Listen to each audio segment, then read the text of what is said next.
New York's classic rock, Q104.3. Eddie Trunk has been one of the most popular personalities on New York's classic rock, Q104.3, since day one, 25 years ago today.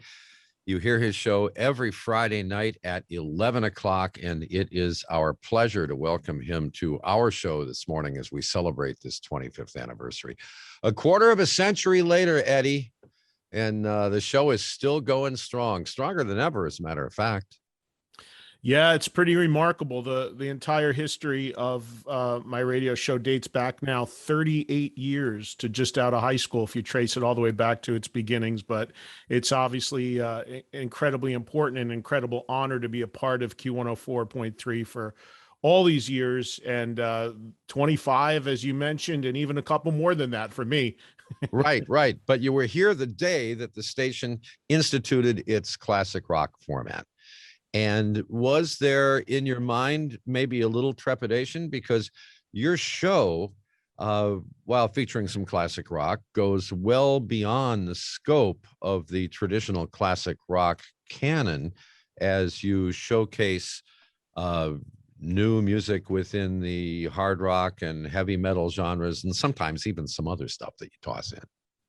Yeah, well, actually, the lineage there, Jim, is the fact that I actually, when I started with the radio station, it was in its previous incarnation as a hard rock station full time. Mm-hmm. So when I was there, since I was physically there already, I did not do my own show. I was doing the regular format and shifts because the format was hard rock. Mm-hmm. And then I actually stayed.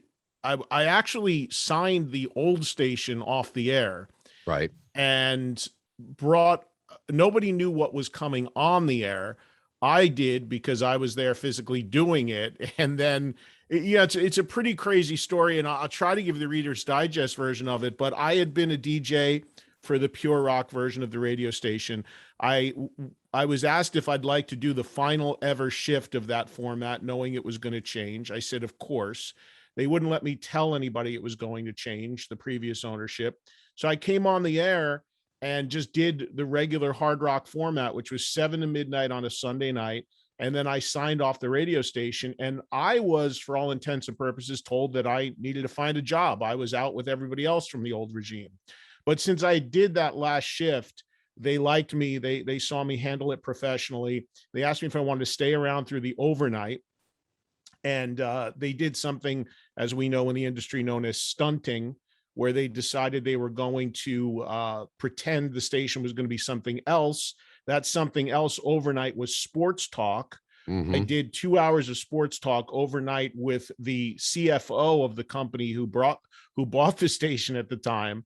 And then I left around 3 a.m. And then that's when they brought on the morning show and announced it was going to be classic rock. So it was a pretty crazy course of 5-6 hours, where I went from being part of the old station to out of work to part of the new station, because on my way out the door, they said, hey, would you like to stick around? We like you. And I said, well, yeah, of course. Yeah, but you've stuck around and we like you now for 25 additional years. So here you exactly right. So you thought the pink slip was in the envelope, and a quarter of a century later, you're still rocking on the Q. Oh, I didn't think. I knew it was. It happened. I was fired. I was fired by the previous ownership, the at the time ownership, just because they had changed the format, and rehired in literally an hour or so, and found myself starting doing weekends initially. Well, actually, I started doing the morning show. I did the morning show 6 months later for 6 months. So Mm-hmm. it's a crazy story that I'll never forget, and as you said, continues to this day. And what would be for you a highlight of the past 25 years with your show on the Q that you'd like to share? I know you've had so many, but just what can pop into your head? So many. I gotta say, having my dear friend Mike Piazza hang out and essentially co-host the show with me. I mean, there were obviously unbelievable guests and unbelievable moments, but Mike, who was at the height of his popularity as a player for the Mets, would at times hit the biggest home runs the Mets ever had, and then come and sit in my studio all night and play hard rock with me. And to this day, we're great friends. He moved to Italy, unfortunately, so I don't get to see him as much, but having that friendship built and established, and it was a pretty cool thing to have a super, super popular New York City athlete and now a baseball Hall of Famer be essentially my co-host, as he was many, many weeks.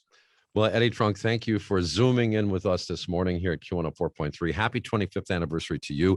And of course, our friends can hear you as always tomorrow night, 11 o'clock, right here on Q104.3. Thank you, Jim. Great to be a part of it. New York's classic rock, Q104.3.